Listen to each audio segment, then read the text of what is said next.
100 টাকার মধ্যে 98 টাকাই মালিকের পকেটে গিয়েছে, আর 2 টাকা হলো শ্রমিকের পকেটে গিয়েছে। আমরা এমন বৈষম্যমূলক রাষ্ট্র আর চাই না। এই বৈষম্যমূলকের জন্য, এই বৈষম্যমূলক রাষ্ট্রকে বাংলাদেশ থেকে, বাংলাদেশের জনমানুষের মনোমগজ থেকে ঠেকানোর জন্য আমাদের শ্রমিক ভাইরা রক্ত দিয়েছিল। তাদের এই রক্তের উপরে দাঁড়িয়ে যারা উপদেষ্টা হয়েছেন, আপনারা যদি অতি সত্বর তাদের বকেয়া পাওনাটা পরিশোধ না করতে পারেন, তাহলে আপনাদের শপথের সাথে আপনারা বেঈমানি করবেন। আমাদের ভাইরা রক্ত দিয়েছিল, আমাদের ছাত্র ভাইরা রক্ত দিয়েছিল, জগন্নাথ ভার্সিটির ছাত্র ভাইরা এসেছিল, তাদের দাবি পূরণ হয়েছে। অথচ শ্রমিক ভাইরা এখানে 2 মাস রাজপথে বসে আছে, সরকারের কোনো মহল তাদের দিকে তাকানোর সুযোগ নাই। এ কেমন রাষ্ট্র?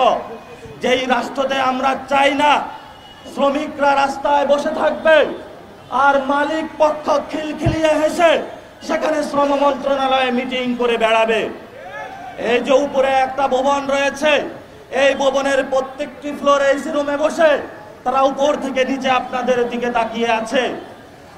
তাদের এইসব বৈষম্যমূলক দৃষ্টিভঙ্গি শ্রমিকরা যখন জাগবে, পালানোর সুযোগ পাবেন না, এই ভবন থেকে নামারও আপনারা সুযোগ পাবেন না।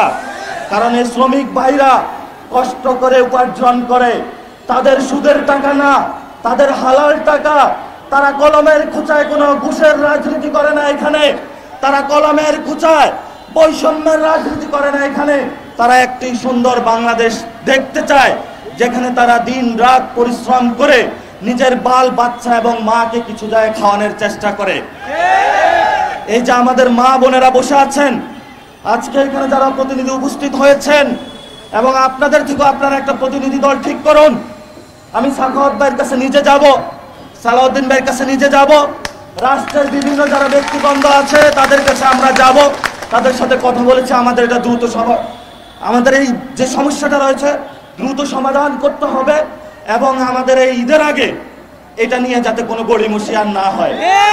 যদি গড়িমসি হয় তাহলে ব্যবস্থা ভালো হবে না আমাদের। আপনারা সব ঐক্যবদ্ধ থাকবেন। এখানে আমরা রাজনীতি করতে আসি নাই, এখানে আমরা শ্রমিক না, এখানে আমরা হলাম বাংলাদেশের রাষ্ট্রের নাগরিক। বাংলাদেশের রাষ্ট্রের নাগরিকদের সাথে কোনো আর বৈষম্য চলবে না। আর আপনাদেরকে আরেকটা জিনিস বিষয়ে হুঁশিয়ারি থাকতে হবে। এই যে আমাদের শ্রমিক ছাত্র বিভিন্ন জায়গায় যে আমাদের নিপীড়ন চলতেছে, এটা একটি মূলে একটি জায়গা আছে, সেটা কি আপনারা জানেন? সেটা হলো সংবিধান। এই সংবিধানে আপনার কোনো ন্যায্য মজুরির কথা নাই, এই সংবিধানে আপনার সন্তান কেমন পড়াশোনা করবে সেটার কথা নাই, এই সংবিধানে আপনার কোনো অধিকারের কথা নাই। এই সংবিধান যদি আপনি না ভাঙতে পারেন, তাহলে যতদিন আপনি বেঁচে থাকবেন আপনার সন্তানের কোনো ভবিষ্যতে বাংলাদেশে নাই। আমরা কথা বলেছিলাম, সরকার বলেছিল 30 কার্য দিবসের মধ্যে আমাদেরকে তারা ঘোষণাপত্র বুঝিয়ে দিবে।